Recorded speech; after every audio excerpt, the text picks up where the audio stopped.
కాళికాదేవి వికృతంగా వికటాట్టహాసం చేసింది. అంబికాదేవి ముందుగా మాట్లాడుతోంది. ఓరి రక్తబీజ, ఎందుకంత శ్రమపడి ప్రసంగించావు? నేనేమి వివాహం చేసుకోనని భీష్మించుకోలేదే. మీ దూతతో చెప్పా కదా, నాకు బలంలోనూ రూపంలోనూ పరాక్రమంలోనూ సాటి వచ్చేవాడు దొరికితే తప్పకుండా పెళ్లి చేసుకుంటానని చెప్పానే. కాకపోతే అది నిరూపణ కావాలి. నాతో యుద్ధం చేసి నన్ను జయించాలి. అప్పుడు నేను వివాహం చేసుకుంటాను. ఇది నా ప్రతిజ్ఞ. చిన్నప్పుడు చేశాను. శుంభుడు గాని నిశుంభుడు గాని వచ్చి బలం నిరూపించుకొని నన్ను చేపట్టవచ్చు. వాడు రావాల్సింది పోయి మిమ్మల్ని పంపిస్తున్నాడు, మధ్యవర్తుల్ని.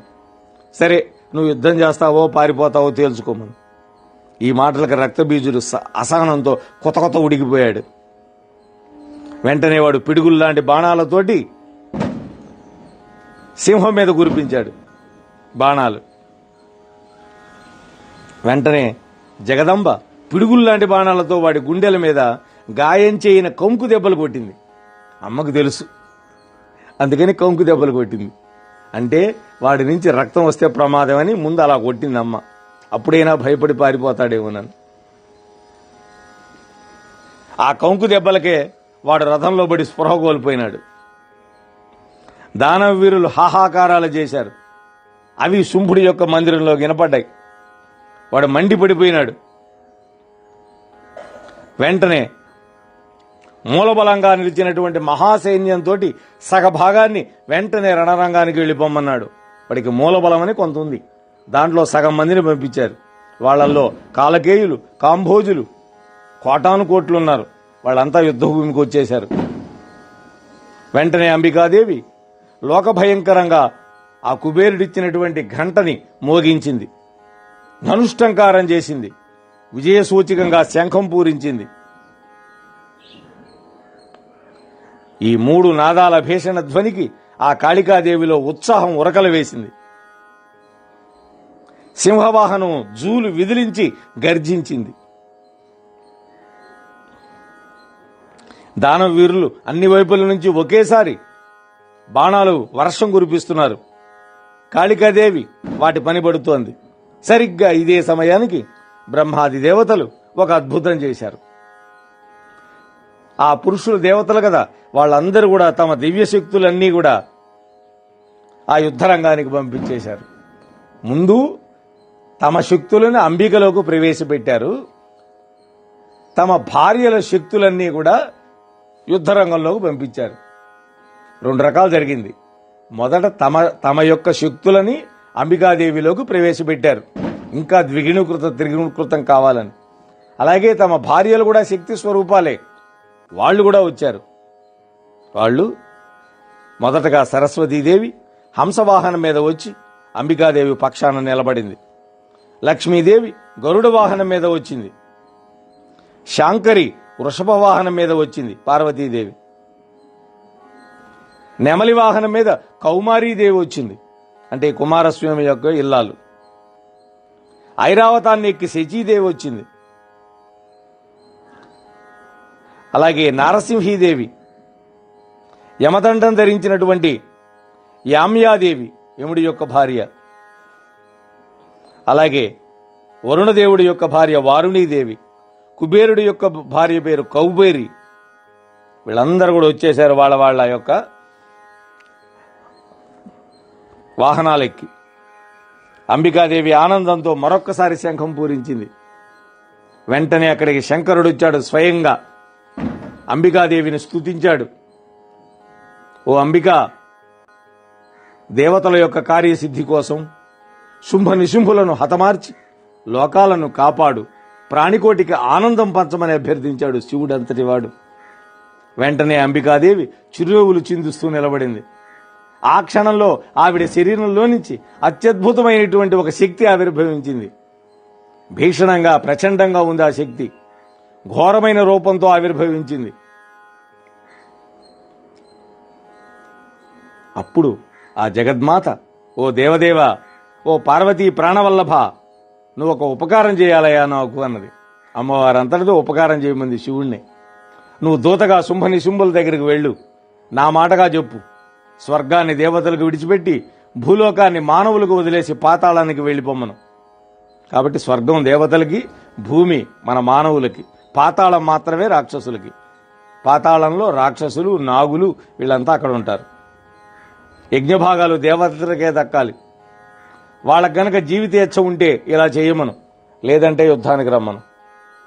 శివుడు వెంటనే బయలుదేరాడు. శుంభ నిశుంభులు కొలువులో ఉన్నారు. శివుడు వెళ్ళి, ఓరి మూఢమతి, దానవాధిపతి, నేను శంకరుణ్ణి, త్రిపురాంతకుణ్ణి, అంబికాదేవికి దూతగా వచ్చాను. స్వర్గలోకాన్ని, భూలోకాన్ని విడిచిపెట్టి పాతాళానికి పారిపో. ప్రహ్లాదాదులతో కలిసి ఆనందంగా జీవించండి, లేదంటే రణరంగానికి తరలా. సబంధుమిత్ర పరివారంగా నిన్ను సంహరిస్తానని ఆ జగన్మాత చెప్పమంది నీకు. అటుపైన నీ ఇష్టం అంటూనే శివుడు వెనుదిరిగి వచ్చేశాడు. అప్పటి నుంచి అంబికాదేవికి శివదూతి అని పేరు వచ్చింది. అంటే శివుడిని దూతగా కలిగింది అని. యయాసౌ ప్రేరితః శంభుర్దూతే త్వే దానవాన్ ప్రతి శివదూతీతి విఖ్యాత జాతా త్రిభువనేఖిలే. అది అప్పటి నుంచి అంబికాదేవికి శివదూతి అని పేరు వచ్చింది. అంటే శంకరుణ్ణి, శివుణ్ణి దూతగా పొందినటువంటిది అని అర్థం అన్నమాట. శంకరుడు ఈ మాట చెప్పి వెళ్లిపోగానే అన్నదమ్ములిద్దరూ మళ్లీ కూడబలుక్కున్నారు. వెంటనే శత్రు దుర్భేద్యమైన కవచాలు ధరించారు. శస్త్రాస్త్రాలన్నీ సమకూర్చుకున్నారు. ఆ దానవ వీరుల మూలబలాన్ని, మిగతా సగం ఉంది కదా, ఆ మొత్తాన్ని రణరంగానికి తరలించారు. కాళికాదేవి త్రిశూలంతో వీర విహారం చేస్తోంది అక్కడ యుద్ధంలో. బ్రాహ్మణీదేవి అంటే బ్రహ్మ యొక్క శక్తి బ్రాహ్మణి. ఆమె హంసవాహనం మీద ఎగురుతూ రణరంగం మీద కమండలోదకాలను మంత్రించి చల్లుతోంది. బాణాలైటల్లా జలాన్ని మంత్రించి ప్రోక్షణ చేస్తుంది. అవి సోకిన దానవులు నిశ్శబ్దంగా చూస్తున్నారు. శాంకరీదేవి త్రిశూలాన్ని కుడి ఎడమలకు విసురుతూ ఉంటే 100,000 దానవుల శిరస్సులు బంతుల్లాగా ఎగురుతున్నాయి. వైష్ణవీదేవి విష్ణుమూర్తి యొక్క శక్తి గరుడ వాహనం మీద గిరికీలు కొడుతూ 4 చేతులలో 4 ఆయుధాలను ప్రయోగిస్తుంటే రాక్షస సంహారం జరుగుతోంది. శచీదేవి ఐరావతాన్నెక్కి వజ్రాయుధాన్ని ధరించి వచ్చింది. వారాహీదేవి తమ యొక్క దంష్ట్రాలకు పదును పెట్టింది. అంటే వరాహ రూపంలో ఉంది ఆ తల్లి. నారసింహీదేవి గజసైన్యం పైన విరుసుకుపడుతోంది, సింహం కదా అందుకని. కౌమారీదేవి ప్రయోగిస్తున్నటువంటి శక్తి ఆయుధానికి సమాధానం చెప్పలేనటువంటి దానవ యోధులు తమ శిరస్సులను కానుగ్గా పెడుతున్నారు. వారుణాదేవి అంటే వరుణ యొక్క శక్తి పాశం విసిరితే వేలకు వేలుగా రాక్షసులు సొమ్మసిల్లి పడిపోతున్నారు, బందీలైపోతున్నారు. వాళ్ళని చిక్కిన వాళ్ళని చిక్కినట్టు అమ్మవారి వాహనం సింహం తినేస్తున్నది. ఐరావతం ఉందే కాళ్లతోటి మర్దించి పడేస్తుంది. చూస్తూ ఉండగానే రణరంగం ఖాళీ అయిపోయింది. మిగిలారు కొంతమంది, పారిపోయినారు. ఈ సందర్భంలో దేవతలు ఆ మాతృగణం మీద పుష్పవర్షి కురిపించింది. మొత్తం 8 మంది మాతృగణం, అష్టమాతృకలు అంటారు. మామూలుగా సప్తమాతృకలు ఉన్నారు. లక్ష్మీదేవి కలిస్తే అష్టమాతృకులు అవుతారు వాళ్ళు. రక్తబీజుడికి ఇప్పుడు మెళకువ వచ్చింది. రథంలో లేచి కూర్చున్నాడు. తన రథం రణరంగానికి దూరంగా ఉంది. సారథి వైపు చూశాడు. చచ్చి ఆ నొగలుపై పడున్నాడు వాడు.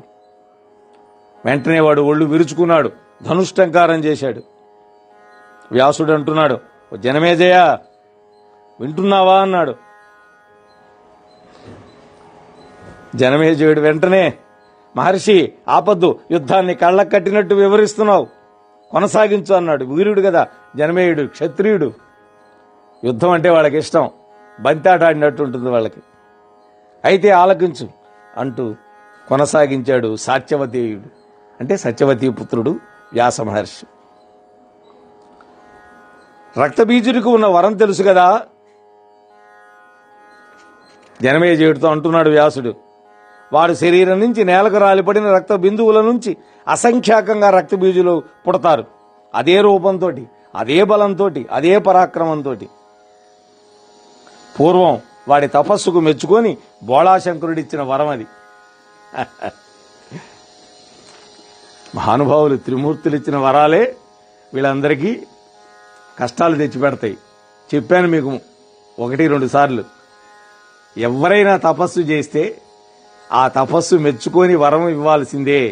ఎందుకని మంత్రానికి దేవతలు అధీనులై ఉంటారు. సమస్య లేదంటూ రక్తబీజుడు క్రోధ సంరక్త నేత్రుడై రణరంగానికి వచ్చాడు. వాడి కళ్ళు ఎర్రగా చింతనిప్పుల్లాగా ఉన్నాయి.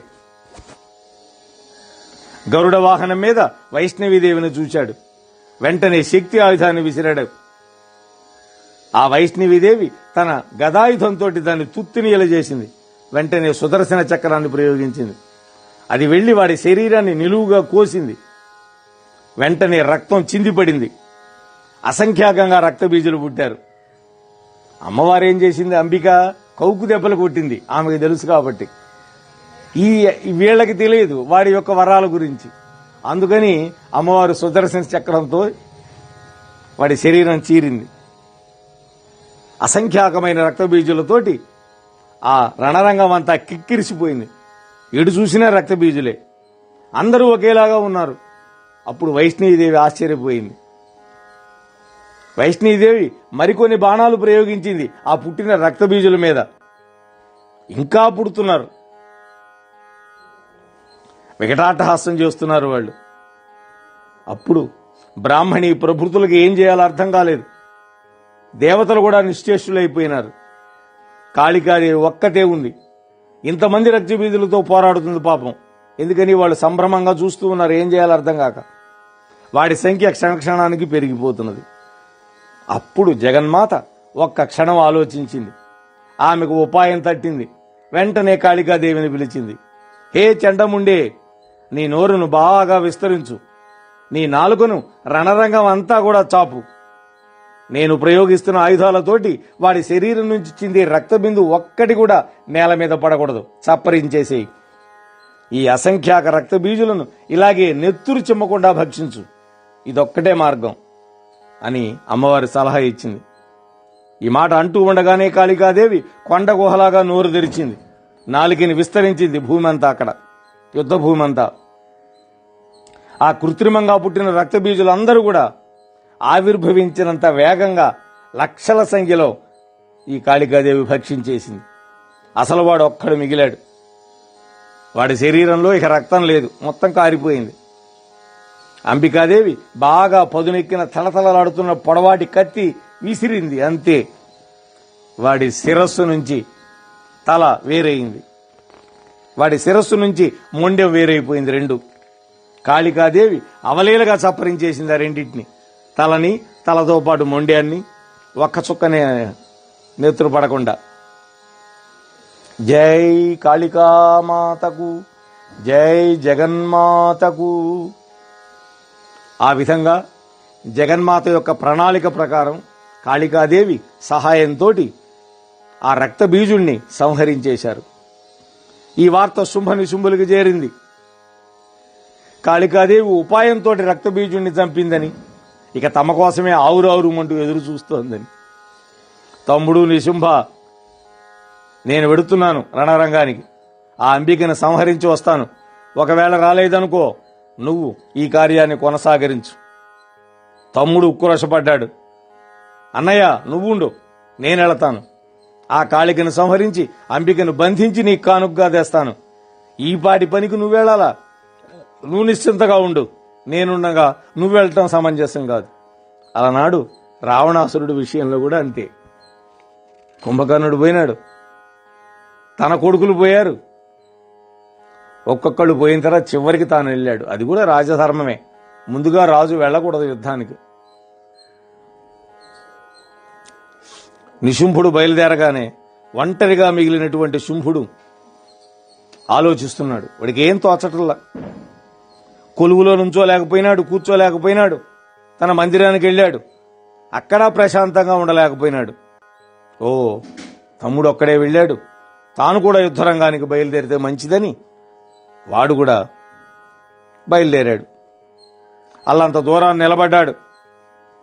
జరిగే యుద్ధాన్ని చూస్తూ ఉన్నాడు, తమ్ముడు ఎలా యుద్ధం చేస్తాడా అని. అక్కడ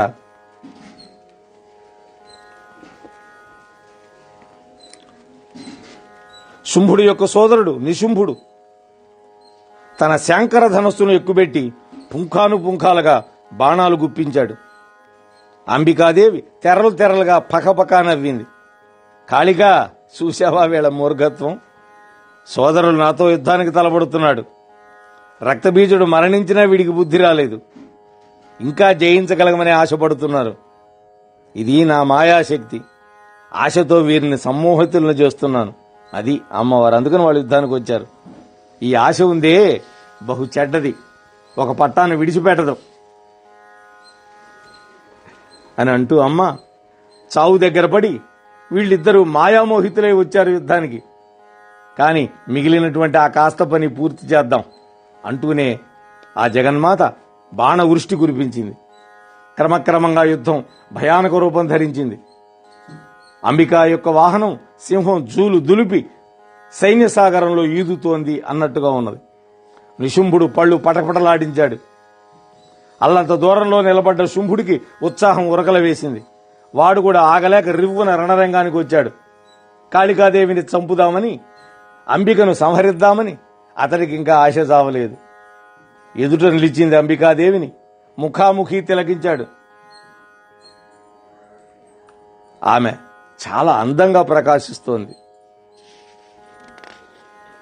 ఆ శృంగార రౌద్రమూర్తిని అతి సన్నిహితంగా చూశాడు, దగ్గరగా చూశాడు.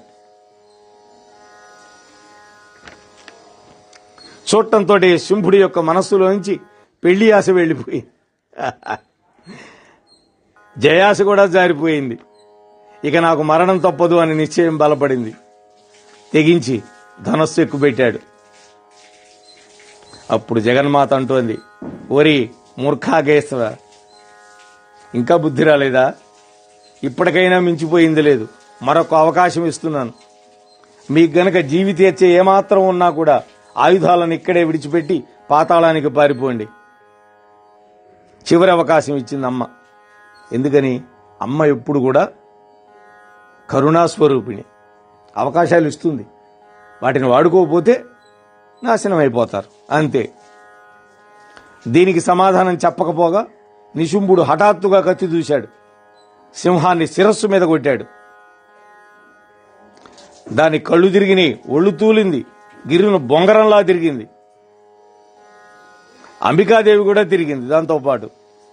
వెంటనే ఆ తిరుగుతూనే గండ్రగొడ్డలు విసిరింది.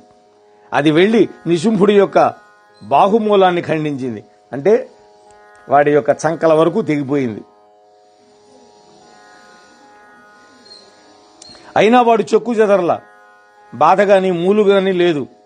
అదే కత్తితో అదే దెబ్బ మళ్లీ వేశాడు వాడు. ఈసారి సింహం తల విదిలించి తప్పించుకుంది.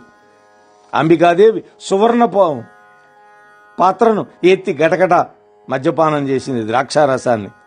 ఓరి నిశుంభ, ఇదిగో ఈ క్షణంలో ఇక నువ్వు లేవు అని గర్జించింది. పొడవాటి కృపాణాన్ని మెరుపు తీగలా విసిరింది. కృపాణము అంటే ఖడ్గం. మరుక్షణంలో వాడి తల ఎగిరి తాటిపండులా రాలిపడిపోయింది. జై జగన్మాతకు. అయినా కూడా అంబికాదేవి కోపం చల్లారలేదు. బొంగరంలాగా తిరుగుతున్న వాడి కళేబరాన్ని బాణాలు వేసి కాళ్ళు చేతులు ఒకేసారి నరికేసింది. రెక్కలు విరిగిన పర్వతంలాగా ఆ మొండెం నేల మీద ముద్దలా చతికిలబడింది. అది చూచింది దానవ సైన్యం భయకంపితమై దుఃఖ విహ్వలులై రోదిస్తూ నెత్తి నోరు బాదుకుంటూ పరుగులు పెట్టారు. తమ్ముడి మరణాన్ని కళ్ళారా చూశాడు శుంభుడు. నివ్వెరపోయినాడు. శిలాప్రతిమలాగా బిగిసిపోయాడు.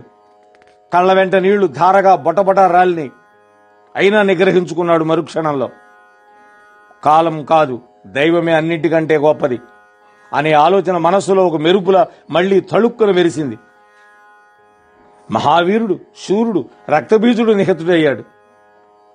మా తమ్ముడు నిహతుడైపోయినాడు. మహావీరుడు నిశుంభుడు ఇక నేను ఒక్కడినే మిగిలాను.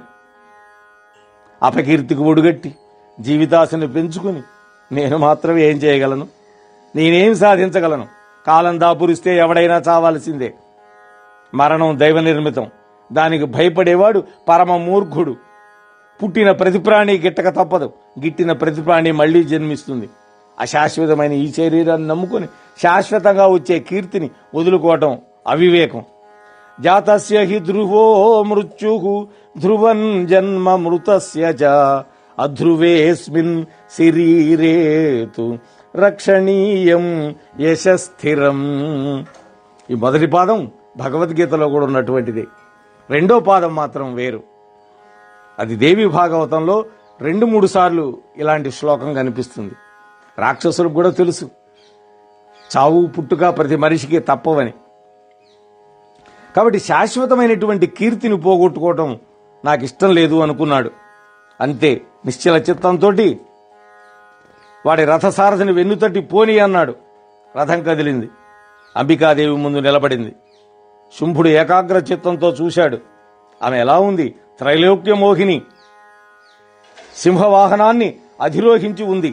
సర్వాభరణాలను ధరించి విరాజమానంగా ఉంది. సర్వలక్షణ సమృతగా ఉంది. అలా దర్శనమిచ్చింది అమ్మ. దేవగంధర్వాదులందరూ అమ్మవారిని స్తుతిస్తున్నారు. పారిజాత పుష్పాలతోటి పూజిస్తున్నారు. అంబికాదేవి నిశ్చలంగా శంఖం పూరిస్తోంది. ఘంటా నినాదం చేసింది. శుంభుడు మోహపరవశుడయ్యాడు. కాసేపు కామమోహితుడైనాడు. ఆహా, ఏమి రూపం, ఏమి సౌందర్యం, ఏమి రణచాతుర్యం అనుకున్నాడు. అహో రూపమిదం సమ్యక్ అహో చాతుర్యమద్భుతం సౌకుమార్యంచ ధైర్యంచ పరస్పర విరోధియత్. ఆంజనేయ స్వామి కూడా సుందరకాండలో రావణాసురుడి సభాభవనంలో చూచినప్పుడు ఇలానే అనుకున్నాడు. అహో రూపం అహో ధైర్యం అనుకున్నాడు. శుంభుడు అన్ని విధాలా ఆలోచించాడు. ఇక యుద్ధానికి నడుం బిగించాడు. ధనుష్టంకారం చేసి హుంకారం చేశాడు. ఓ దేవి, యుద్ధం చేయి. ఒక ఆడది ఇలా యుద్ధానికి దిగడం కనీ విని ఎరగను. ఇది స్త్రీ ధర్మానికే విరుద్ధం అన్నాడు. నారీణాం లోచనే బాణా భ్రువావేవ శరాసనం హావభావాస్తు శస్త్రాణి పుమాన్ లక్ష్యం విచక్షణగా. అయితే నీ వంటి అందగత్తెలకు చూపులే బాణాలు, కనుబొమ్మలే ధనస్సులు, హావభావాలే శస్త్రాలు.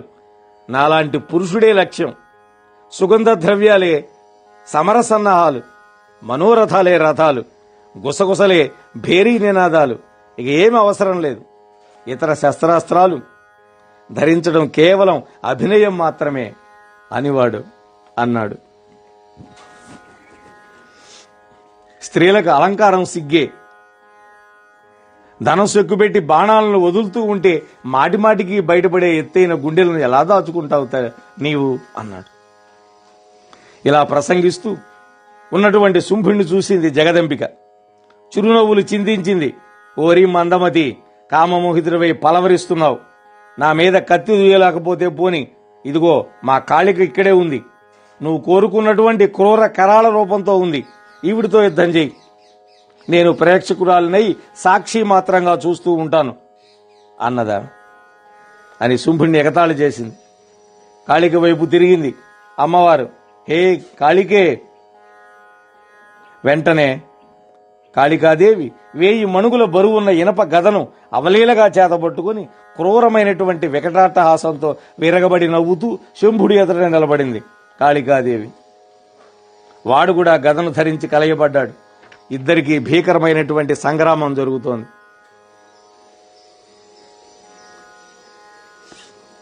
అత్యంత లాఘవంగా శంభుడి యొక్క వేట్లను తప్పించుకుంటున్నది అమ్మ. బలంగా గుండెల మీద కొట్టింది వాడిని. వాడి కళ్ళు బైర్లు గమ్మిని. వాడి రథాన్ని, సారథిని, గాడిదలను గదాఘాతాలతో నుజ్జు చేసింది. వాడు కాళికాదేవి గుండెలకు గురిపెట్టి గిరగరా తిప్పుతూ గద విసిరాడు. వెంట్రుక వాసిలో నేర్పుగా అమ్మకు తప్పించుకుంది. కత్తి దూసి ముందుకొచ్చింది. గదను వేసిన ఊపులోనే ముందుకు తూలిపడ్డాడు శుంభుడు. ఎడమ భుజాన్ని లేత కొమ్మను నరికినంత తేలిగ్గా నరికేసిందమ్మ కాళికాదేవి. జై కాళీమాతకు. వాడికి ఒకే చేయి మిగిలింది. ఆ కుడి చేత్తో కత్తి దూశాడు. దూసినంతలోనే కత్తితో సహా కుడి భుజం రాలిపడింది. ఆశ్చర్యపోయినారు దేవతలంతా ఆ కాళికాదేవి నైపుణ్యానికి. శుంభుడు క్రోధం పట్టలేక ఎగిరి కాళ్లతో తనడానికి ప్రయత్నం చేశాడు. 2 కాళ్లు పడిపోయినాయి, 2 చేతులు పోయినాయి వాడికి. 2 కాళ్లను ఒకేసారి ఖండించింది తల్లి. మరొక్క ప్రహారంతో శిరస్సును ఛేదించింది. శుంభుడి యొక్క ప్రాణాలు అనంత వాయువుల్లో కలిసిపోయినాయి. వెంటనే ఇంద్రాది దేవతలు ప్రత్యక్షమై కాళీమాతను అంబికను స్తుతించారు. హతశేషులైన దానువులు జగదంబికను శరణు వేడుకున్నారు. ఆయుధాలు విడిచిపెట్టి పాతాళానికి పారిపోయారు. ఓ జనమేజయ, ఇది దేవీ చరిత్రలో ఉత్తమోత్తమైనటువంటి ఘట్టం. దానవులను శిక్షించింది, దేవతలను రక్షించింది. ఈ ఘట్టాన్ని భక్తితో చదివిన వాళ్ళు, విన్నవాళ్లు, చెప్పిన వాళ్ళు సకల జయాలను పొందుతారు, కృతార్థులవుతారు. సంతానం లేని వాళ్ళకి సంతానం కలుగుతుంది. ధనం లేని వాళ్ళు ధనవంతులవుతారు. రోగాలతో బాధపడేవాళ్లు పరిపూర్ణమైనటువంటి ఆరోగ్యాన్ని పొందుతారు. శత్రు భయం నశిస్తుంది. కోరిన కోరికలన్నీ కూడా వాళ్ళకి తీరతాయి. ఇది జయప్రదం, విజయప్రదమైనటువంటి ఘట్టం అని గొప్ప ఫలశ్రుతిని కూడా వ్యాస మహర్షి మనకి ఈ సందర్భంలో అందించాడు. తరువాత ఈ కథ అంతా వింటూ ఉన్నటువంటి మన జనమేజయుడు, హే వ్యాసమునీంద్ర, ఈ జగదంబికను పూర్వకాలంలో ఎవరెవరు ఎలా ఆరాధించి ప్రసన్నురాలిని చేసుకున్నారో, ఏ ఏ ఫలాలను పొందారో నాకు తెలుసుకోవాలని కుతూహలంగా ఉంది. దయచేసి నాకు వివరణ చేయండి అని అభ్యర్థించాడు. అప్పుడు వ్యాసుడు మహామాయ యొక్క పూజా విధానాన్ని చెప్పాడు. పూర్వం స్వారోషిష మన్వంతరంలో సురధుడు అనేటువంటి ఒక రాజుగారు ఉండేవాడు. ఆయన గురుభక్తి కలిగిన వాడై, శీల సంపన్నుడై, ఏకపత్ని వృతుడై, దానగుణంలో మేటి అయి, ధనుర్విద్యా విశారదుడై జీవితం గడుపుతూ ఉండేవాడు. కాని ఇలా ఉండగా పర్వతాలలో నివసించే మ్లేచ్చులు అసూయాపరులై శత్రుత్వాన్ని పెంచుకొని ఆ సురథుడి మీదకి దండెత్తి వచ్చారు. ఆ సురథుడు ఎదిరించాడు ధైర్యంగా. కాని దురదృష్టవశాత్తు సురథుడు ఓడిపోయాడు. పారిపోయి ఒక దుర్గంలో దాక్కున్నాడు. మంత్రులందరూ శత్రుపక్షంలో చేరారు. ఆశపడితే లొంగనివాడు ఎవడుంటాడు? ఇప్పుడు మన రాజకీయ నాయకులు కూడా అంతే. గెలిచేది ఒక పార్టీలో, రూలింగ్ పార్టీలోకి దూకటం. వీళ్లు కూడా రేపో మాపో శత్రువులకు నన్ను పట్టిస్తారు, వీళ్ళని నమ్మకూడదు, అవకాశం దొరికితే అంతమొందిస్తారు కూడా, కాబట్టి వీళ్ళని విశ్వసించను అని అనుకున్నాడు. వెంటనే సురసుడు ఒక గుర్రాన్ని ఎక్కి ఒంటరిగా అడవికి వెళ్లిపోయాడు. పోగా పోగా ఒక ఆశ్రమం కనపడింది. అది సుమేధసుడు అనేటువంటి ఒక మహర్షి యొక్క ఆశ్రమం. అక్కడ శిష్యులు వేదాధ్యయన ఘోష వినపడింది. నీవారధాన్యంతో చేస్తున్న వంటల యొక్క ఘుమఘుమలు, హోమధూమాలు అన్నీ కూడా కనిపించినాయి, వినిపించినాయి. చక్కగా స్వర్గాన్ని మరిపిస్తోంది. ఆశ్రమాన్ని చూడగానే సురధుడి మనస్సు తేలికపడింది. భయం కూడా పోయింది. ఓ, ఇక్కడ సుఖంగా జీవితం గడపచ్చు అనుకున్నాడు. ఆకృతి దాల్చినటువంటి నిగ్రహంగా భాషిస్తూ ఉన్నటువంటి సుమేధసుడిని చూడగానే సురధుడి యొక్క కళ్ళు చెమ్మగిల్లినాయి. అటువంటి రూపం అయింది ఆ మహర్షి. వెంటనే భద్రమస్తు భద్రమస్తు, ఉత్తిష్ట ఉత్తిష్ట అన్నాడు ఆ మహర్షి. నాయనా, సంశయించకుండా నీ బాధేదో చెప్పు. ఎంతటి అసాధ్యమైనా కూడా మీ కోరిక తీరుస్తాను. రహస్యం కాకపోతే చెప్పండి అన్నాడు ఆ సుమేధస మహర్షి. అప్పుడు సురథుడు, మహర్షి, నన్ను సురథుడు అంటారు. నేను ఒక రాజును, శత్రువుల చేతిలో ఓడిపోయినాను. రాజ్యాన్ని, నా పట్టమహిషిని విడిచిపెట్టి ఇలా వచ్చాను. మిమ్మల్ని శరణు కోరుకుంటున్నాను. నువ్వే రక్షించాలి నన్ను. అన్యథా శరణము నాస్తి. నువ్వు ఏది ఆజ్ఞాపిస్తే అది భక్తి శ్రద్ధలతోటి నేను చేస్తాను. శత్రువులకు దారుణంగా భయపడి మీ సమీపానికి వచ్చాను అని సాష్టాంగపడ్డాడు. అప్పుడు ఆ మహర్షి అభయం ఇచ్చాడు. ఓ సురథ మహారాజా, మీరు ఆశ్రమంలో నిర్భయంగా ఉండండి. ఏ శత్రుభయం మీకు ఉండదు అన్నాడు. అప్పుడు కందమూల ఫలాలతోటి శుచిగా ఆ ఆశ్రమంలో జీవిస్తూ ఉన్నాడు. అలా కొంతకాలం గడిచింది. కాని గాలి ఇంటి మీదకు మళ్ళుతోంది. అప్పుడప్పుడు రాజ్యం పాపాత్ములైన మ్లేచ్చుల చేతిలోకి వెళ్ళిపోయింది. ఆ సిగ్గులేని దుర్మార్గుడు ప్రజల్ని ఏం పీడిస్తున్నారో ఏమో, నా ఏనుగులేమైపోయినాయో, నా భార్య ఏమైపోయిందో అని సురధుడు ఇలా ఆలోచిస్తూ ఉండగా ఒక వైశ్యుడు దిగులుగా నడుచుకుంటూ ఆ వైపుకు వచ్చాడు. సురధుడిని చూడగానే ఆయన మనస్సు కొంచెం కుదుటపడింది. వెంటనే సురధుడు, ఎవరు నాయనా నువ్వు, ఎందుకు దిగులు పడుతున్నావు? నీకొచ్చిన భయం లేదు, నేను కూడా నీ మిత్రుండేను, 7 మాటలు మాట్లాడితే చాలు మైత్రి ఏర్పడుతుంది అంటారు కదా అని పలకరించి మాట్లాడేసరికి ఆ పలకరింపుతోటి వైశ్యుడికి ధైర్యం వచ్చింది. మిత్రమా, నేను వైశ్య జాతివాణ్ణి, నా పేరు సమాధి, నేను సత్యవాదిని, ధర్మతత్పరుణ్ణి. అయితేనేంటి, ఇవాళ నా బతుకు ఇలా అయింది. నా పెళ్ళాం బిడ్డలే నన్ను ఇంట్లో నుంచి వెళ్ళగొట్టారు, నన్ను లోభి అన్నారు, కృపణుడు అని పిలిచారు. ఇంతకీ తమరెవరో తెలుసుకోవచ్చా? మీరు గొప్ప భాగ్యవంతులాగా కనపడుతున్నారు, మిమ్మల్ని చూస్తుంటే మహారాజేమో అని అనిపిస్తోంది అని అన్నాడు. సురధుడు కూడా తన వృత్తాంతాన్ని క్లుప్తంగా చెప్పాడు. అదృష్టవశాత్తు మనమిద్దరం ఇక్కడ కలుసుకొని మిత్రులమయ్యాం. ఈ ఆశ్రమంలో, ఈ అరణ్యంలో మనం నిర్భయంగా ఉండొచ్చు. ఇక దుఃఖం వద్దు, అన్నీ మర్చిపోయి ఇక్కడ నాతో పాటు ఉండు అన్నాడు. వెంటనే వైశ్యుడు, నేస్తమా, నా మనస్సు పీకుతోందయ్యా, నా కుటుంబం దిక్కులేనిది అయిపోతుందేమో, కష్టాల పాలవుతుందేమో, నా భార్యాపుత్రులకి ఆరోగ్యం ఎలా ఉందో, ముఖ్యంగా నా ఇల్లాలు మొదటి నుంచి దాని ఆరోగ్యం అంతంత మాత్రమేను. నేను వాళ్ళకి అక్కర్లేకపోయాను, కానీ నేను మాత్రం వాళ్ళని మర్చిపోలేకపోతున్నాను. ఇదే సంసార వ్యామోహం అంటే. చాలా బెంగగా ఉంది. నేను సుఖంగా ఎలా ఉంటాను ఇక్కడ? ఎప్పుడు ఇంటికి వెళతానో, ఎప్పుడు నా వాళ్లను చూస్తానో అని నాకు ఆతృతగా ఉందన్నాడు. అప్పుడు సురథుడు, వైశ్వోత్తమ, ఏమిటయ్యా ఈ వెర్రి? వాళ్లే నిన్ను తరిమేశారే, వాళ్ల కోసం నువ్వు ఇలా పరితపిస్తున్నావు. ఇంతకంటే వ్యామోహం ఏమైనా ఉంటుందా?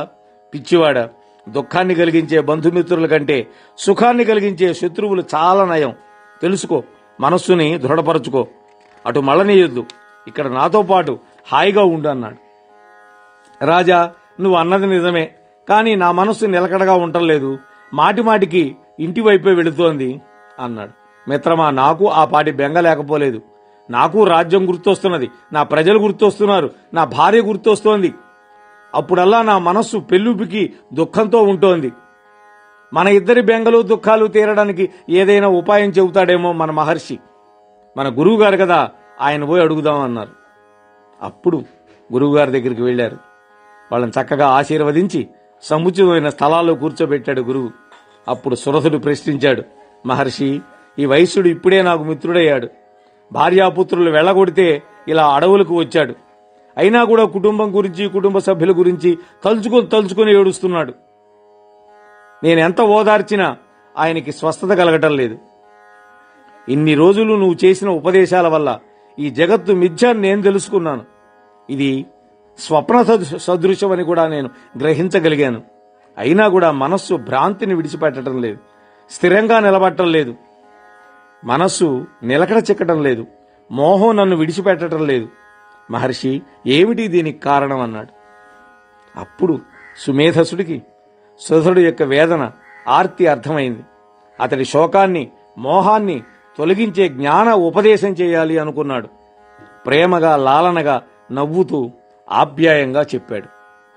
అలా ఆ సుమేధ సమహర్షి ఎటువంటి బోధని చేశాడు, ఆయన ఆర్తి ఎలా బాపాడు అనేటువంటి అద్భుతమైనటువంటి విశేషాలతోటి రేపు మళ్ళీ మనం కలుసుకుందాం. అంతవరకు జగన్మాత మనందరినీ చల్లగా కాపాడి రక్షించుగాక. ఓం తత్సత్. స్వస్తి. సర్వే జనా సుఖినో భవంతు. ఏతత్ ప్రవచన ఫలం శ్రీ జగన్మాత చరణార విందార్పణమస్తు. హరి ఓం తత్సత్. మోహనవాణి తెలుగు పోడ్కాస్ట్ ఛానల్ ని లైక్, షేర్, సబ్స్క్రైబ్ చేయండి. ప్రక్కనున్న గంటను మ్రోగించండి.